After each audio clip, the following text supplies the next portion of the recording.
Perfecto, muy bien. Muy bien, pues buenos días a todos. Muchísimas gracias por acompañarnos el día de hoy. Estamos hoy en nuestra 18ª sesión ordinaria del Colegio de Audiología, Otoneurología y Foniatría de la Península de Yucatán. Muchísimas gracias a todos los que están presentes en este momento aquí con nosotros. Muchísimas gracias a los que están de manera virtual. Esperamos que esta sesión sea de su agrado. El día de hoy vamos a tener en el marco de la sesión, como el 22 de abril fue el Día Internacional del Vértigo, vamos a tener como tema tópicos selectos de otoneurología 2022. Vamos a tener algunos temas que serán de interés para todos nosotros. Muchísimas gracias por su presencia y nos seguimos viendo. Les dejo con el doctor Luis Jorge Andueza, secretario de nuestra mesa, para que presente a nuestro primer ponente. Gracias.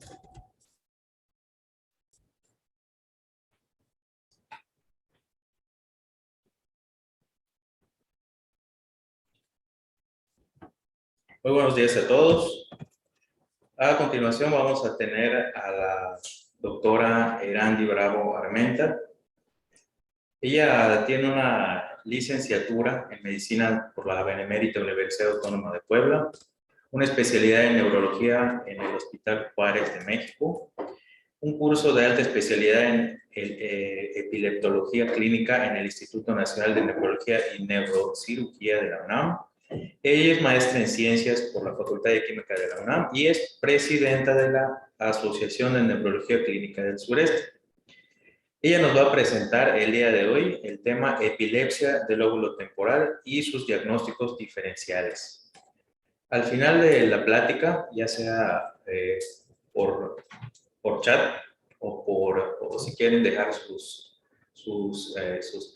dudas, lo pueden dejar por el Zoom y ya la doctora nos va a hacer el favor de aclararnos. Le damos la bienvenida y muchísimas gracias por aceptar nuestra invitación, doctora.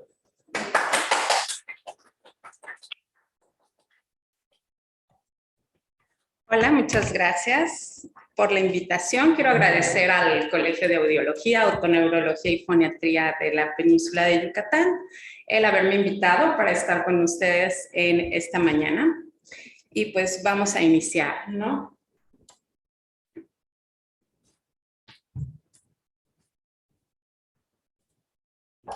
El día de hoy vamos a hablar acerca de la epilepsia del lóbulo temporal.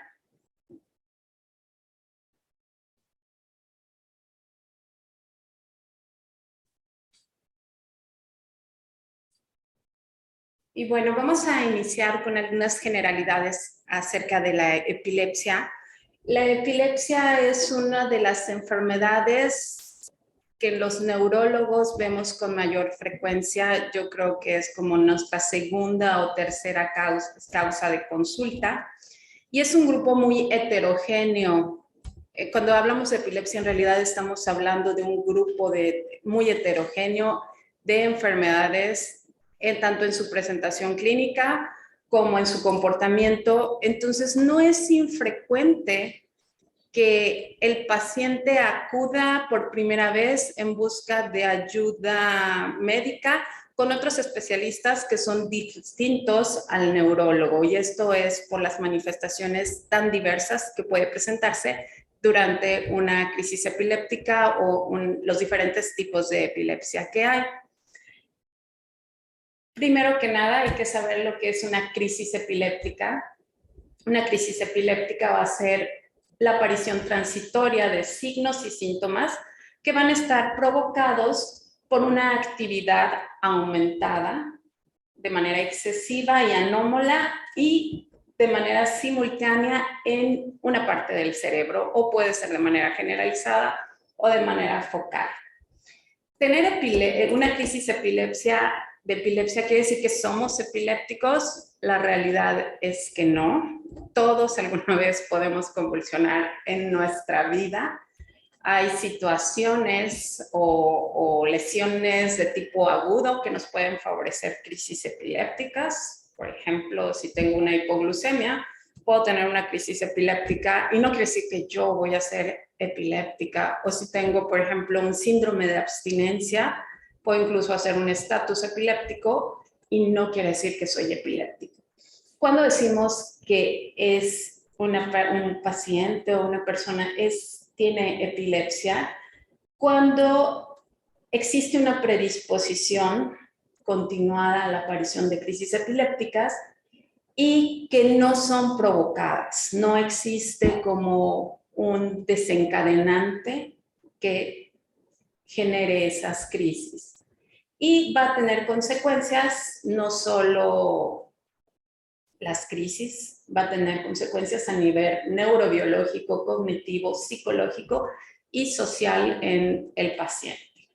De hecho, se dice que tiene que haber dos crisis con una diferencia de al menos 24 horas para poder decir que una persona es epiléptica. Pasamos a la siguiente.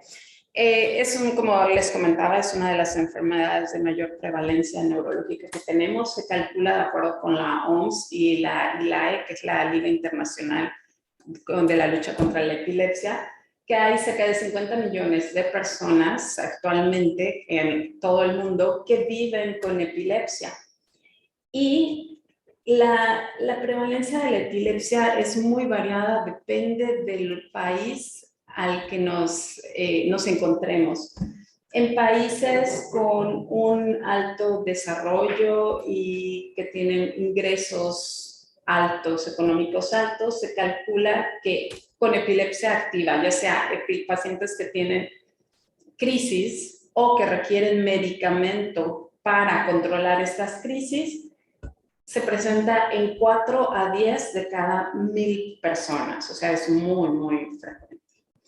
Y en aquellos países con ingresos bajos, la cifra aumenta a 7 a 14, casi se duplica, pacientes por cada 1000 personas. Y esto tiene que ver mucho con situaciones ligadas a la pobreza, como son, por ejemplo, enfermedades que todavía son muy prevalentes como la neurocisticercosis en muchos países, el control prenatal. Hay lugares donde no se tiene un buen control prenatal y bueno, en nuestro país tenemos así como todos los esquemas, ¿no? Desde los lugares que podríamos catalogarlos con una pobreza extrema hasta los lugares de los más altos ingresos económicos. Entonces es así como una polaridad muy grande en nuestro país y tiene que ver con ese tipo de situaciones. La epilepsia la podemos presentar a cualquier edad. Sin embargo, existen 2 picos en los que se presenta. Es en edades muy tempranas, sobre todo en el periodo neonatal y los primeros años de vida, y en la otro extremo de la edad, que es cuando en pacientes geriátricos es el segundo pico que tenemos. Y en el primer caso, cuando son pacientes muy jóvenes, pequeños, neonatos, es porque es un cerebro inmaduro y que ante una lesión es más fácil que se dañe. Y en el caso de un paciente añoso, es un cerebro que ha acumulado a lo largo de toda una vida, pues una serie de lesiones y de daños. Entre los más frecuentes ahorita y la causa más frecuente que nosotros vamos a ver de epilepsia en paciente adulto es el daño vascular, sobre todo en nuestro medio, que la diabetes y la hipertensión son de alta prevalencia, son una de las causas más comunes para tener daño vascular, tanto de tipo lacunar, de pequeños vasos, como de grandes vasos. Y es una de las causas más comunes. Otras causas pues son la presencia de tumores, que se incrementa conforme se va incrementando la edad de los pacientes, y pues malformaciones arteriovenosas y otra serie de situaciones, como son también enfermedades de tipo neurodegenerativas, como el Alzheimer, la enfermedad de Parkinson, que están asociadas a la edad. Algo importante es que el ser epiléptico implica más allá que tener crisis epilépticas. estos pacientes van a tener una serie de comorbilidades mucho más altas que la población general. Dentro de las lesiones, pues, es mucho más alta la frecuencia de fracturas y hematomas. Cursar con situaciones de tipo psiquiátrico, como son la ansiedad, la depresión, alteraciones en la cognición, y tienen una tasa más elevada de mortalidad. Entre las causas, pues, son accidentes, lesiones autoinfligidas o suicidio, el estado epiléptico, y hay algo que es una muerte súbita inesperada asociada a la epilepsia, donde, pues sí, la mortalidad de los pacientes con epilepsia es hasta 6 veces más que el de la población general. Tiene un alto costo económico.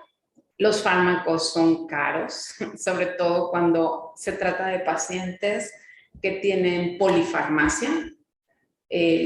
Y si hablamos de que van a estar manejados con medicación de patente, pues sí, el costo es muy alto. Pero si a eso le añadimos las hospitalizaciones por descontrol de crisis, por haber presentado un estatus epiléptico, que son pacientes que van a llegar a requerir hasta una terapia intensiva, y le sumamos los días que dejan de laborar por crisis, por descontrol de crisis, la incapacidad que tienen muchos de estos pacientes para poder desempeñar un trabajo y que van a ser una carga económica para su familia, pues el costo de la epilepsia efectivamente es muy elevado. Además de que no solo en nuestro país, sino alrededor del mundo, la epilepsia sigue teniendo un alto estigma social.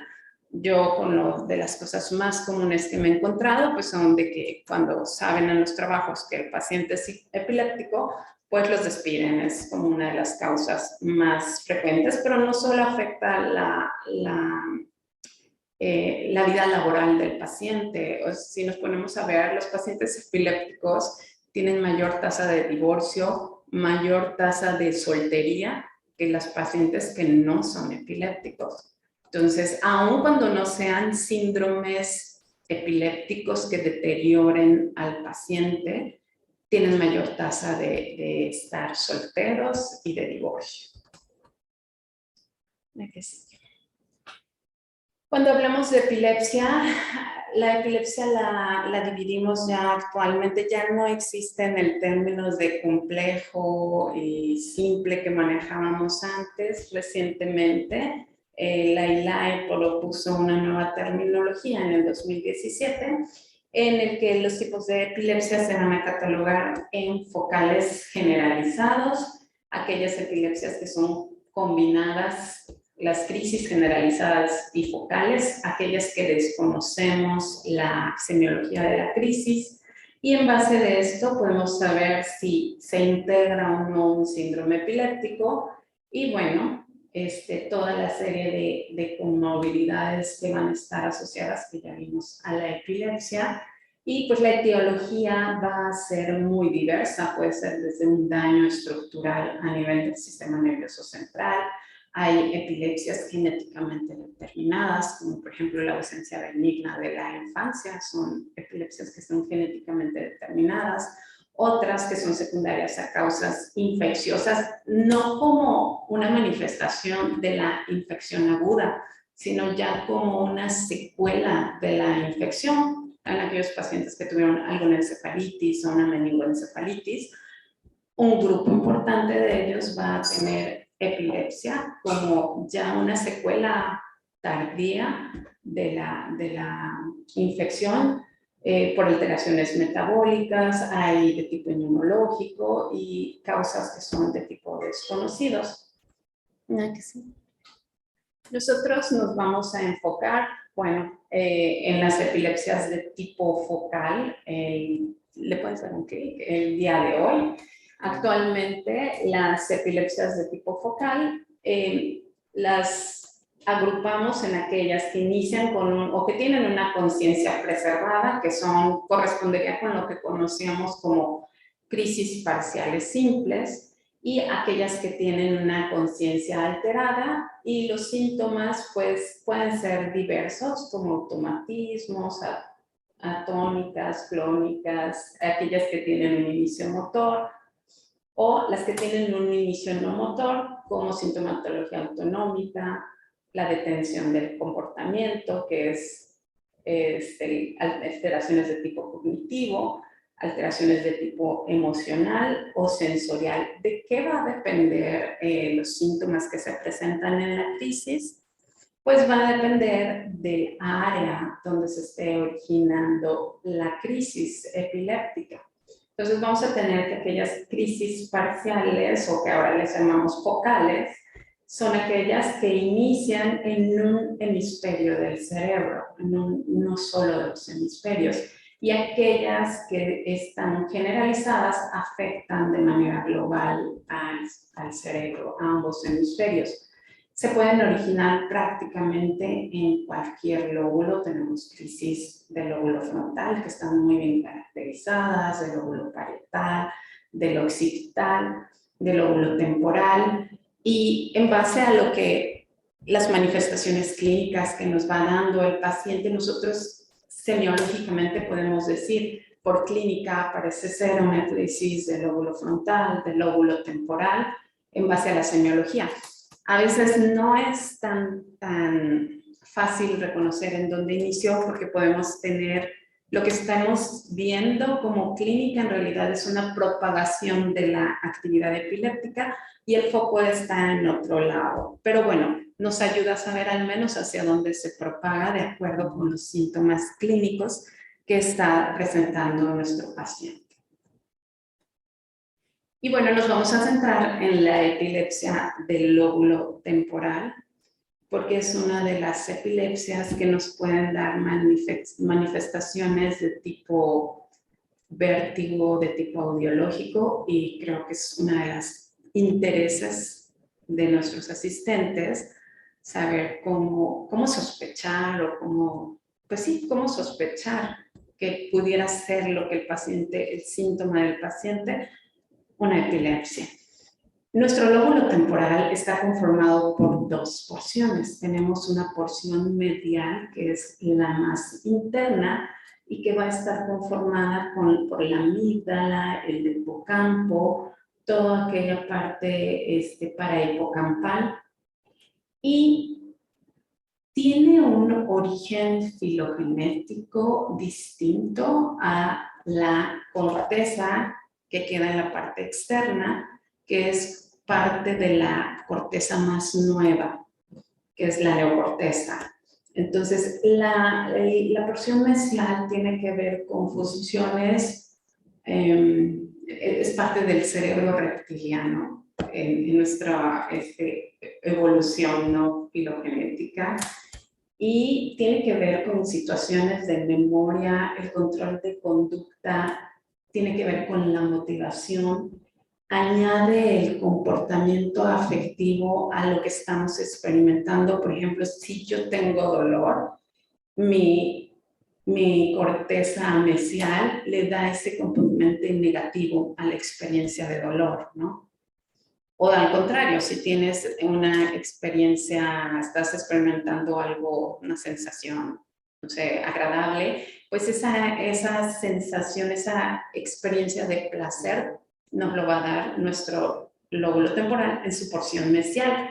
Y es por eso que también está relacionado con la memoria, porque aquello que tiene ese componente afectivo es más fácil que yo lo guarde en mi memoria, sobre todo, por ejemplo, es algo que genera peligro, es algo que me genera dolor, entonces yo lo guardo porque yo tengo que saber que a la siguiente vez que me enfrente ante esa situación me puede dañar y mejor me retiro o lucho, o sea, pero yo ya sé que es dañina, pero es gracias a ese componente afectivo que le va a agregar nuestra corteza, la porción mesial del lóbulo temporal. Tiene que ver con el control de las emociones directamente, es parte del sistema límbico. Tiene que ver con el comportamiento, el control del comportamiento sexual, Entonces, las crisis que se originan en esta porción del lóbulo temporal tienen que ver con este tipo de manifestaciones, pero es como algo más autonómico, son como manifestaciones de tipo más autonómico de las manifestaciones más clásicas o auras, que en realidad ya es parte de la crisis focal. Es, por ejemplo, esa sensación epigástrica ascendente. Algunos pacientes te van a decir que tienen de repente como taquicardia, enrojecimiento, sudoración, o esa sensación como de miedo o de ansiedad que de repente experimentan. Aquí se originan. Y después, de manera muy clásica, después del aura, viene este arresto del comportamiento donde el paciente ya está desconectado y es muy común que tengan los automatismos que pueden ser orolinguales, que pueden ser de tipo masticatorio o manuales, ¿no? El paciente que empieza como a buscar en dónde agarrar, tallarse la ropa, se originan en esta porción mesial. Entonces, cuando ya el paciente te dice, siento que algo me sube y después se desconecta, pues ya sabes por dónde se está originando. Aquí también se originan por su relación con el bulbo olfatorio. Se origina esa área de un olor desagradable. Es aquí donde se origina también. Entonces, ya cuando te dicen, empiezo a oler como te pueden decir, a excremento, empiezo a oler desagradable, como a quemado, y ya después siento el aura epigástrica, ¿no? Y se desconectan, pues tú dices, es una crisis del lóbulo temporal en su porción mesial. Esta es la porción que más crisis o que más... donde más se originan las crisis epilépticas del lóbulo temporal. El 80% de los pacientes que tienen epilepsias del lóbulo temporal van a ser de la porción mesial. Y la segunda porción, que es ya la neocorteza, que queda en la porción lateral, cuando vemos nuestro cerebro, pues es lo que vemos realmente, es parte de la corteza nueva, en la parte más evolutiva de nuestro cerebro. Y aquí vamos a encontrar áreas muy importantes como es la corteza auditiva primaria, la corteza auditiva secundaria, la de asociación, el lóbulo temporal superior en su porción más posterior, pues ahí está el área de Wernicke que nos va a dar el que podamos comprender el lenguaje. Forma parte, junto con el parietal y el occipital, de lo que es una de las áreas de asociación más importantes, que es el área de asociación parieto-temporo-occipital, que tiene que ver con fenómenos de percepción espacial, mantener la atención de manera dirigida, aspectos visomotores, la percepción corporal que tenemos en el espacio, la relación entre lo auditivo y lo visual. Aquí tenemos el reconocimiento de los rostros, ¿sí? Y aquí también se pueden originar crisis, pero como tiene que ver con toda esta amplia gama de funciones, las crisis que se originan aquí pueden ser muy diversas, pueden tener mucha sintomatología como de tipo psiquiátrico y es uno de los diagnósticos diferenciales que debemos de hacer. ¿Cuáles son los pacientes que van a ser como un reto? Aquellos pacientes que no pierden la conciencia, aquellos pacientes que nada más es como que ellos están conscientes, pero tienen ese fenómeno experiencial que puede ir desde esas sensaciones de lo ya visto, lo nunca visto, esas sensaciones como de ensoñación, ¿sí? Que les llaman dreaming state, fenómenos así como de ver a través, como veo como si pasara en una película de esas de 8 milímetros, hay pacientes que tienen esa sensación, fenómenos como pensamientos forzados. Yo tenía una paciente que siempre que empezaban sus crisis, ella tenía que pensar en la letra A y en un sillón rojo. Todas sus crisis así iniciaban, con esa sensación con eso de pensar en la letra A y un sillón rojo. Y a veces el diagnóstico diferencial con situaciones de tipo psiquiátrico puede ser difícil. Puedes pensar que es un pensamiento de tipo obsesivo, entonces no es tan fácil a veces, ¿no? Y aquí se pueden presentar como manifestación lo que es el vértigo ictal. Nada más antes de pasar ahorita que hablemos del vértigo ictal, bueno, lo que es rápidamente la epileptogénesis, finalmente sabemos que nosotros en nuestro cerebro tenemos mecanismos inhibitorios y excitatorios que están en equilibrio y de manera muy simple podemos decir, bueno, cuando hay una epilepsia es porque ganaron los mecanismos excitatorios o fallaron los inhibitorios.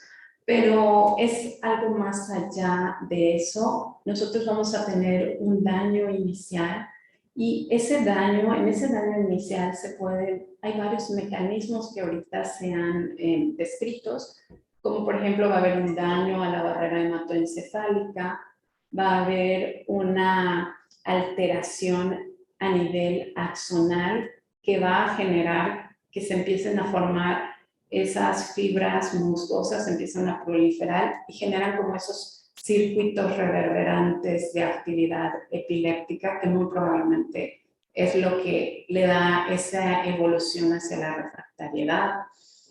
Hay una alteración en las dendritas de las neuronas, se pierden dendritas, hay una gliosis, hay muerte de las neuronas y bueno, con el tiempo va a generar todo ese tipo de alteraciones, ¿no? En el comportamiento, en la memoria, en la refractariedad hacia las crisis. Algo muy clásico de estas epilepsias es que van a tener un tiempo, aun cuando se vayan a la refractariedad, van a tener algunos años de buen control y de repente, aun cuando están con medicamento, inician con ese carácter de ser refractarias y por más que cambias medicación o agregas más medicación, el 70% de las epilepsias del lóbulo temporal van a evolucionar hacia la refractariedad. Entonces, de ahí la importancia de poder diagnosticarlas a tiempo. Y bueno, dentro de los cambios, aquí tenemos un hipocampo normal y acá vamos a ver cómo son los cambios en un hipocampo con epilepsia y que tiene ya un proceso de neurodegenerativo. Y sí podemos ver claramente cómo hay una pérdida de la densidad poblacional, pero también como esa reorganización que se va dando y que es lo que tiene que ver con el comportamiento de la epilepsia del lóbulo temporal.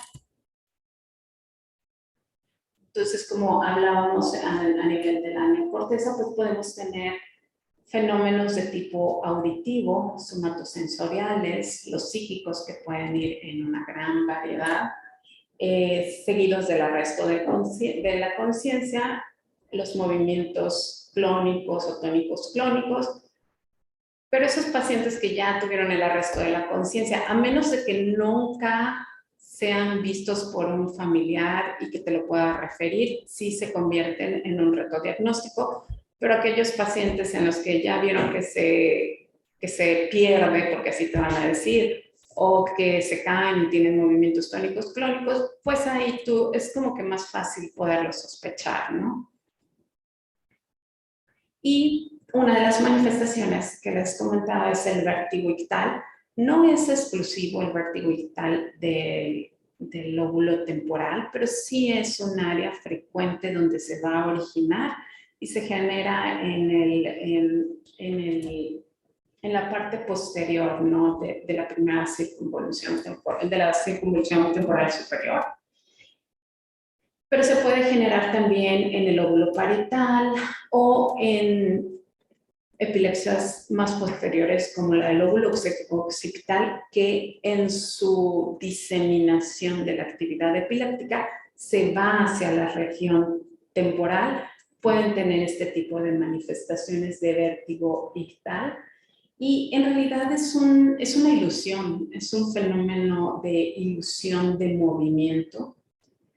Algo muy característico es que va a ser paroxístico y de muy breve duración, no se va a desencadenar por cambios posturales, generalmente no se va a acompañar de sintomatología autonómica, aunque por ejemplo en las epilepsias del lóbulo occipital son epilepsias que sí tienden a tener como mucho esa manifestación ictal de vómito, entonces a lo mejor podría presentarse vómito en este tipo de manifestaciones y siempre va a ir la rotación en una misma dirección, no va a haber cambios en el sentido de la rotación. Algunos pacientes no tienen como esa sensación de que rotan, sino que es como una ilusión de movimiento lateral, es más como una inestabilidad, pero ellos lo pueden referir como vértigo. Realmente es muy difícil que el paciente te dé las características del vértigo porque son de tan breve duración. La verdad, a mí nunca nadie me ha dicho, las cosas se mueven todos en el lado derecho, hacia el lado derecho o hacia el lado izquierdo. Lo que te dicen es que me mareo o tengo vértigo y pues es todo lo que te dice el paciente, ¿no? Frecuentemente, al estar tan cerca del área auditiva y del área de asociación auditiva, de la corteza auditiva, es muy frecuente que tengan a tener, después de la manifestación del vértigo, una manifestación de alucinación auditiva, ya sea que se presente de manera conjunta o muy cercana de manera temporal. Pueden ser manifestaciones, alucinaciones auditivas que van desde simples, como que fuera algún tipo de acúfeno, de ruido, o pueden ser alucinaciones auditivas complejas, donde el paciente oye voces, puede ser una o varias voces las que oye, pueden decirle cosas concretas que sí tengan un significado. Hay otros pacientes que te dicen, oigo voces. Cuando tú les preguntas, ¿y qué te dicen las voces? Es que es como si fuera un cuchicheo, ¿no? O que estás en un lugar donde hay muchas personas y que oyes que están hablando, pero no logras distinguir lo que están diciendo. Pero hay otros que sí, te dicen que oyen una voz, que le dicen tal cosa, o hasta te pueden decir, es de un hombre, es de una mujer, o es de más de una persona, o una persona. Son alucinaciones que pueden ser muy complejas. Entonces, sí, se tiene que hacer como el diagnóstico diferencial con situaciones de tipo psiquiátricas, serían como de las principales, y algo que te tiene que hacer sospechar que el vértigo que está presentando el paciente pueda ser un fenómeno ictal, es que definitivamente no va a responder al tratamiento para vértigo de un origen vestibular, no va a responder a maniobras de reposicionamiento o a los tratamientos convencionales, ¿sí? Entonces, ¿cómo hacemos el diagnóstico? La realidad es, lo primero, una sospecha clínica con estas características, que es muy paroxístico, siempre es igual, porque las crisis epilépticas son así, siempre van a ser iguales porque se van a originar en el mismo foco, aun cuando tengamos epilepsias que pueden ser multifocales, siempre hay uno de los focos que toma el mando, entonces tienden a ser las crisis como muy estereotipadas. Al ya no ser que estemos hablando de un síndrome epiléptico, que ya es algo distinto. Los estudios que debemos pedir, el mejor estudio va a ser una resonancia magnética, donde vamos a tratar de buscar si hay alguna alteración estructural. A veces, muchas veces no las vamos a encontrar. Las encontramos más frecuentemente pues cuando son la porción mesial, pero realmente la que nos va a dar la manifestación de vértigo pues es la porción lateral, y muchas veces podemos tener resonancias normales o que tengamos alguna displasia, algún trastorno de la migración que quedó ahí, ¿no? Entonces, eso lo vamos a ver con una resonancia, una tomografía realmente. Si es una displasia muy pequeña, si es una alteración así chiquita, no la vamos a ver. Y obviamente el electroencefalograma, que nos encantaría a todos tener electroencefalogramas donde tenemos una actividad epiléptica franca, como el que está ahí, pues donde tú dices, ah, sí, ahí hay unas puntas con onda lenta hacia la región parieto-temporal, pero no siempre los tenemos así. Muchas veces los electroencefalogramas que vamos a tener son electroencefalogramas entre crisis. Es muy difícil, casi es así, suerte que tú mandas al paciente a hacer el electro y les dio una crisis mientras le hacían el electro. Es muy poco probable que eso pasa. Y entonces muchas veces podemos tener incluso electroencefalogramas normales. Entonces, cuando sale la actividad epiléptica, la verdad nos ayuda mucho, pero el que no tengamos actividad epiléptica no quiere decir que no estemos ante una epilepsia.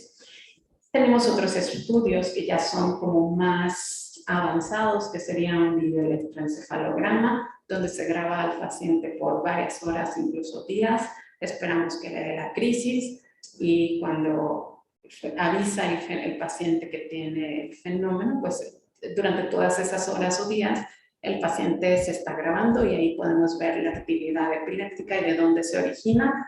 El problema, pues, es un estudio de muy alto costo, no en todos lados se hace. Aquí tenemos videoelectroencefalograma en la unidad de epilepsia que tenemos en el Hospital Faro, y no sé si en otros lados se haga en Mérida. O también necesitamos muchas veces estudios funcionales, sobre todo cuando son pacientes que vamos a perfilar hacia un tratamiento quirúrgico. Al ser una epilepsia altamente refractaria, lo ideal es que estos pacientes puedan llegar a un tratamiento quirúrgico. Y bueno, el tratamiento va a ser con base a fármacos antiepilépticos. Actualmente, esta es nada más una diapositiva, me gusta mucho porque podemos ver la gran cantidad de fármacos antiepilépticos que a lo largo de los años se han ido agregando. Entonces pasamos de tener, bueno, en 1800 solo se trataba con los bromuros, y como fuimos pasando del fenobarbital, la fenitoína, la primidona, y a partir del año 2000 empezó así una gran cantidad de fármacos. Yo creo que ahorita tenemos más de 20 antiepilépticos de los que podemos perfilar a nuestro paciente, buscando cuál es el mejor antiepiléptico para la edad del paciente, el tipo de crisis. Obviamente vamos a buscar aquí utilizar fármacos que tengan el perfil para crisis focales, ¿sí? Y bueno, tenía yo un par de casos clínicos, pero no sé si por cuestiones de tiempo los hacemos. Bueno, estos son casos clínicos reales. El primer caso clínico es de una paciente que yo la conocí cuando tenía 27 años, 1,60, un peso normal. Ella es licenciada en turismo, soltera en ese entonces, tenía consumo ocasional de tipo social de alcohol y marihuana. Tenía un alto nivel socioeconómico, era originaria de Veracruz y residía aquí en Mérida. Dentro de sus padecimientos, bueno, de sus antecedentes perinatales, prácticamente nada que llamara la atención. Y lo único que sí tenía es que a los 6 meses tuvo una crisis febril, que fue tratada con un medicamento que en ese entonces se llamaba Serelin, que ya no existe, la verdad. Y lo que siguió a esa crisis febril, que nunca más volvió a tener crisis febriles, fue que tenía muy mal aprovechamiento escolar. Entonces, toda su vida, toda la primaria, secundaria, prepa, ella estuvo con tutores extracurriculares, extraescolares, para poder aprobar las materias. A los 16 años, ella inició primero con mareos, que ella decía que eran muy frecuentes, que duraban muy poquito, durante 6 meses estuvo teniendo estos mareos, y después empezó con lo que ella le llamaba sueños. Tengo sueñitos, me decía, pero los sueñitos eran todos los días. Sentía que se mareaba y después decía como que me muevo y luego sentía una gran felicidad. Decía, es como si yo estuviera en una fiesta, o decía mucho, es como si estuviera en una alberca, veo muchas caras, pero no los conozco, pero yo me siento muy contenta. Era como, yo le preguntaba si hay pacientes que dentro de esa sensación de bienestar puede ser como placer sexual. No, no era placer sexual, ella dice que era una sensación de estar muy bien. De hecho, por eso tenía el consumo de marihuana, porque ella buscaba como un sustituto de esas crisis donde se sentía muy bien. Dice que era una sensación de mucho bienestar. Y sentía esa emoción. Ella decía, es una emoción como cuando te subes a la montaña rusa, así esa emoción. Y siente que está como en una fiesta, pero no conoce a la gente, le hacen un electro y es normal, la tratan con Wellbutrin, como si fuera una situación de tipo depresión, ansiedad, no lo sé. A los 18 años viaja a Suiza. Antes de iniciar su viaje, un día antes, tiene una crisis generalizada tónico-clónica. Le hacen un electro que es normal, una tomografía normal, y le inician fenobarbital. En esa ocasión traía una infección de vías respiratorias altas, el desvelo y el estrés de su vuelo. Ya estando en Suiza estudiando en la universidad, los sueños, ya aparte de tener las características iniciales, ya empiezan a tener adormecimiento en el brazo derecho y en la boca. No podía hablar, concursaba con una fase motora y ya después se desconectaba del medio y tenía los automatismos orolinguales y manuales. Y ahí es donde le hacen, estando en Suiza, un electro que ya reporta actividad epiléptica y le inician la motrigina realmente en unas dosis subterapéuticas para un adulto. Y aún con esas dosis bajas, ella llegaba a tener un evento cada 3 meses, o sea, sí hubo cierta mejoría, pero ahí es también donde inicia el consumo de la marihuana, buscando como ese sustituto de esa sensación de bienestar que tenía con las crisis. A los 22 años, en unas vacaciones que llega a México, le retiran la lamotrigina y le inician levetiracetam, que en realidad son buenos fármacos con un buen perfil, ambos para lo que son crisis de tipo focal, y seguía presentando sus crisis cada 3 meses. En una estadía que hace en España, suspende ella el levetiracetam y cursa con un estatus epiléptico, y ahí la manejan con la motrigina y topiramato. El estatus obviamente fue por suspensión del fármaco. Y a los 24 años decide que va a probar tratamientos alternativos y bueno, pasó de las terapias de células madre, homeopatía, ozonoterapia, le fueron reduciendo el levetiracetam y ya sus crisis eran diarias, presentaba 2 eventos diarios. Y finalmente, cuando la conozco, tenía levetiracetam en dosis máxima, valproato, y ella llegaba a tener 7 sueños a la semana y una crisis generalizada al mes, pero era una frecuencia muy, muy alta de lo que eran las crisis. Su resonancia magnética prácticamente era una resonancia normal, no lesional. Y bueno, aquí siempre tenemos que considerar qué tipo de crisis es. Las características de la crisis me localizan el inicio de dónde es el foco, qué lateralidad tiene. Consideramos que es refractaria, pues si esta paciente era refractaria, qué opciones terapéuticas le podemos dar, le hacemos más estudios. Y bueno, aquí yo desglosé los síntomas, los fui categorizando Ella tenía esos síntomas de tipo emocional y cognitivo. La manifestación pues era la felicidad, la sensación de estar en la alberca, en la fiesta, donde no conocía a las personas. Le puedo dar un clic. Y pues esto lo que nos localiza es hacia una epilepsia del lóbulo temporal. Realmente las laterales son más las que tienden a tener este tipo de fenomenología experiencial en comparación con las mediales. Entonces podríamos decir que es una epilepsia del lóbulo temporal, debe ser neocortical o debe ser lateral. La sintomatología visual, donde veía los rostros de personas, el vértigo tomando que es en realidad una ilusión de movimiento, le damos un clic también. Y esto nos los coloca hacia la unión temporoparieto-occipital, con eso que es ahí donde relacionamos, ¿no?, todo lo que es movimiento, reconocimiento de los rostros. A nivel somatosensorial, cuando ella empieza a decir que se le adormece a nivel peribucal y la extremidad derecha, pues quiere decir que se está yendo la actividad epiléptica hacia la región parietal.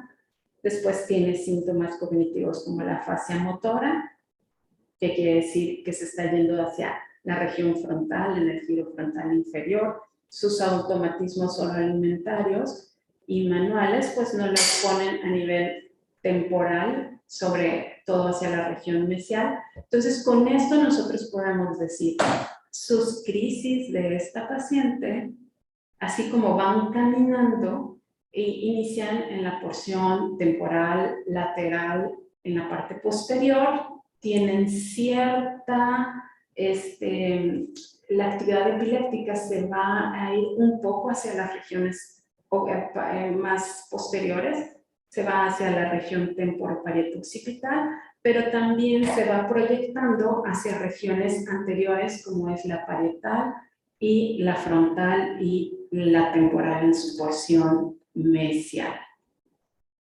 Entonces, pues los síntomas, ¿cuál de todos estos síntomas nos ayudan a decir si es hemisferio cerebral derecho o izquierdo? El sensitivo, que en este lado es el lado derecho que presenta la manifestación y nos dice que el hemisferio que está siendo afectado o donde se está iniciando la actividad es el izquierdo. La afasia ictal nos dice que el hemisferio dominante es el que donde tiene el foco. La mayoría de nosotros, pues nuestro hemisferio dominante es el izquierdo, pero hay pacientes que tienen su hemisferio dominante el derecho. Entonces aquí se tiene que determinar la dominancia del paciente. Y el automatismo manual izquierdo nos indica que el hemisferio del mismo lado es el que se está afectando. Entonces quiere decir que es el hemisferio izquierdo en este caso. Entonces, con todo esto podemos decir, bueno, es una epilepsia del lóbulo temporal, en su porción lateral, que inicia en regiones posteriores, se disemina hacia las anteriores y muy probablemente el lóbulo, el lado afectado es el izquierdo. Entonces, no los pasamos. Y a esta paciente se le propuso que fuera cirugía de epilepsia. Inicialmente dijo, pues están locos, yo no me voy a operar. No. Se le cambió el valproato por oxcarbazepina. La oxcarbazepina le dio mucha somnolencia. Viaja a Estados Unidos en una ocasión. Le dicen que no se opere, que les va muy mal en la cirugía. Y empieza a usar marihuana, pero con un nebulizador. No, nada de CBD y eso no. Les dan la motrigina, cambian la oxcarba por la motrigina, que ella tenía esa historia, ¿no?, de buena respuesta a la motrigina, y aún así llegaba a presentar 14 crisis en clústeres. Era así como un día donde voy a tener 14 crisis de esas de sueño o con desconexiones. Y lo que hicimos fue agregar Frisium, que es clobazam, en esos días que empezaba a tener los clústeres. Aún así, ella tenía muchísimas crisis aún ya con todos estos fármacos. Y finalmente, pues sí aceptó, sí aceptó entrar a un protocolo de cirugía de epilepsia. Se le realizó un PET, donde podemos ver pues esa clara área de hipometabolismo en lo que es el lóbulo temporal del lado izquierdo. Se le hicieron estudios para saber cuál era su dominancia y era izquierda, su lenguaje era dominantemente izquierdo. Cuando se le hicieron sus pruebas neuropsicológicas, tenía solo leves alteraciones en lo que era memoria verbal y en la consolidación de la información. Esto no es lo habitual en estos pacientes. Lo habitual es que cuando tú llegas ya a este grado de frecuencias de crisis, los pacientes ya van a tener una alteración importante en la memoria y yo creo que a ella le ayudaron todas esas clases extracurriculares, le ayudaron a que su cognición se mantuviera. Debido a que era izquierda y su lateralidad del lenguaje era izquierda, se me hizo esta resonancia magnética funcional y sí, pues ella era pues muy izquierda, podemos ver allá arriba como en el hemisferio izquierdo, pues sí, es donde tenía mayor representación del lenguaje. Ahí tenemos en verde el área de la clique, en amarillo la fluidez fonémica, pues sí, ella era muy izquierda. Entonces, esto fue un problema, entre comillas, porque no se le pudo hacer la resección completa del foco, la que sigue. Y este es un video electro que se le hizo. No tenemos el video porque el familiar se atravesó en la crisis, pero tenemos el registro, que es lo que les voy a mostrar. Y podemos ver en este lado hemisferio derecho, izquierdo arriba, el derecho abajo, está la paciente y podemos ver cómo empieza a ver, no sé cómo se podrá señalar, pero en T3 y T5, más arriba, aquí. El cuarto, entre el 3 y el 4, el 3 y el 4. Ahí. Podemos ver cómo empiezan a aparecer unos ritmos que empiezan a ser así como rápidos, pero como muy rítmicos. Ahí. Le damos al siguiente. Y esos ritmos se van haciendo como de mayor voltaje. Y si vemos, a ver, en el 3 y 4. Ajá.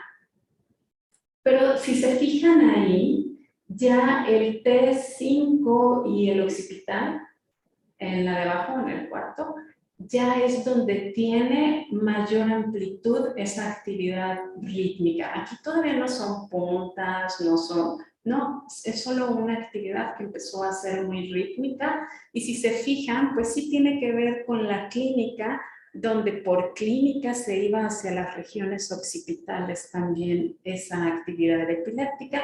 Y si seguimos en esos dos canales, sí empezamos a ver cómo ya empieza una actividad de ondas lentas, muy anguladas, y que ya se empieza a ir también hacia las regiones anteriores frontales.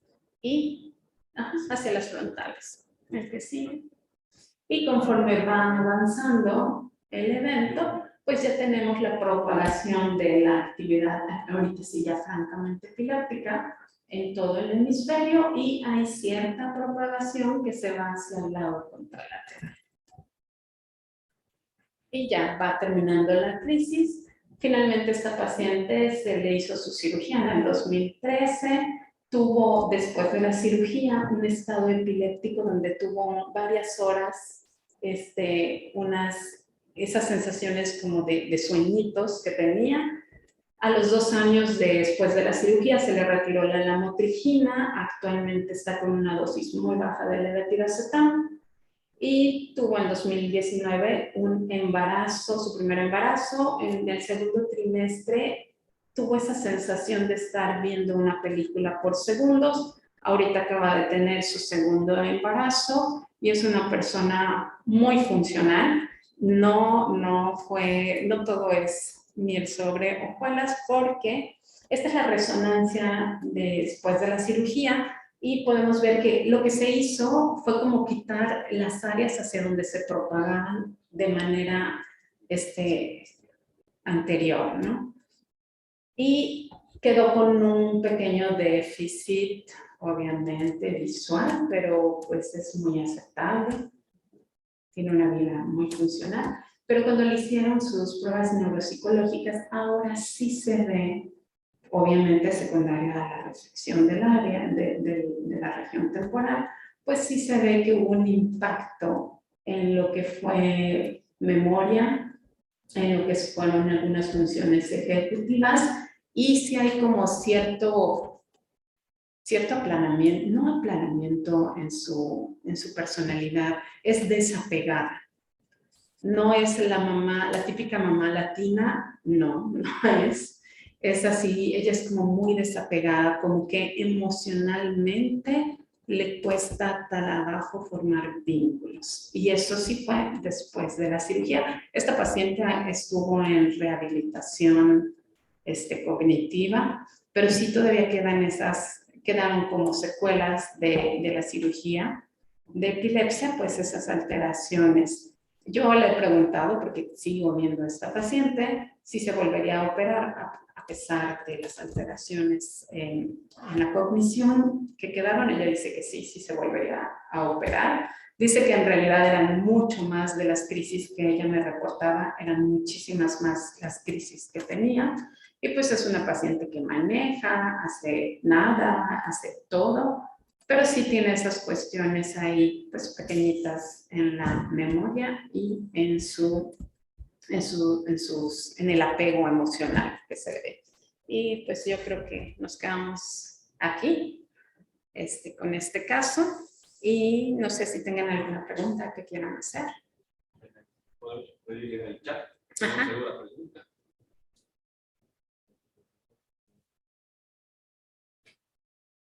Bueno, presencial, yo tengo una pregunta. Yo tengo 2 o 3 pacientitos que tienen epilepsia del lóbulo temporal, ya diagnosticadas, pero el pleito con el pacientito, con una que es como con el dolor de cabeza, pero ya sabes quién es, es que ella refiere que está mareada porque toma el medicamento, y que cuando deja de tomar el medicamento Se le quita el mareo. se le quita el mareo.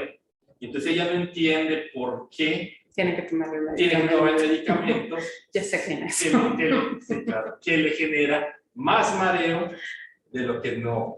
Entonces, Cuando el origen de ese vértigo puede ser medicamentoso, sí.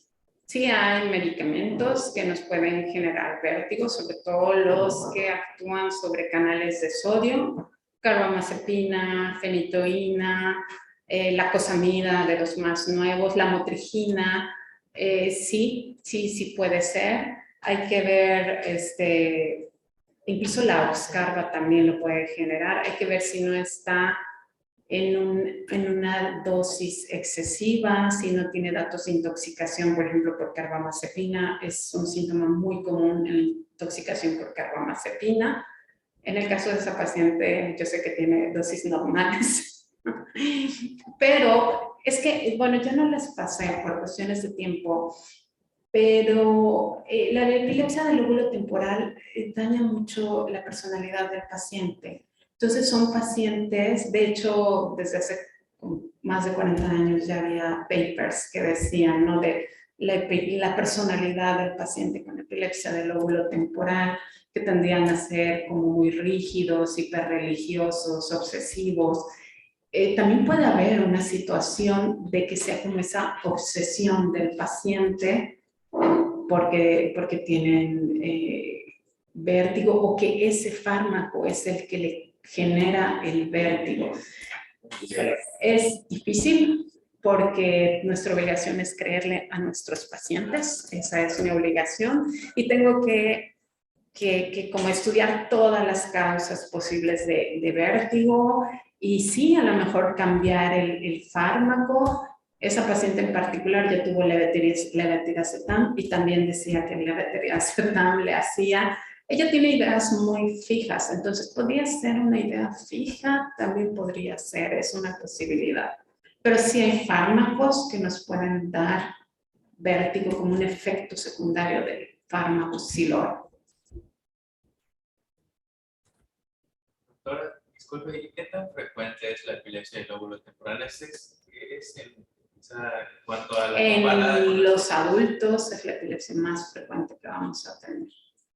Y de los pacientes que llegan a cirugía de epilepsia, 2/3 partes van a ser epilepsias del lóbulo temporal y son a los que les va muy bien. Un paciente bien seleccionado para epilepsia del lóbulo, con epilepsia del lóbulo temporal y que sí sea un buen candidato para cirugía, les va, después de la cirugía, el 70% va a estar libre de crisis y el otro 30% restantes va a tener un mejor control de las crisis que tenía antes de la cirugía. Realmente ningún fármaco, ni incluso los nuevos fármacos, ni la marihuana, nos van a dar ese porcentaje de control de crisis que da la cirugía de epilepsia, en particular en el lóbulo temporal.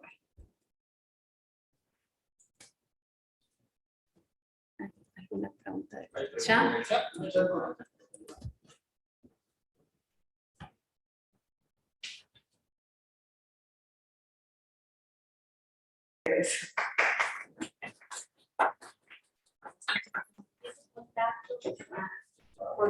Porque ya cuando nos entienden con estas otras especialidades es más Ok. Vamos a poner en el chat los datos de la doctora también para que quien quiera ponerse en contacto con ella o enviarle pacientes. Agradecemos muchísimo, doctora, fue muy interesante su plática. Ahorita vamos a cortar un momentito la transmisión para prepararnos para nuestro siguiente ponente. Muchísimas gracias.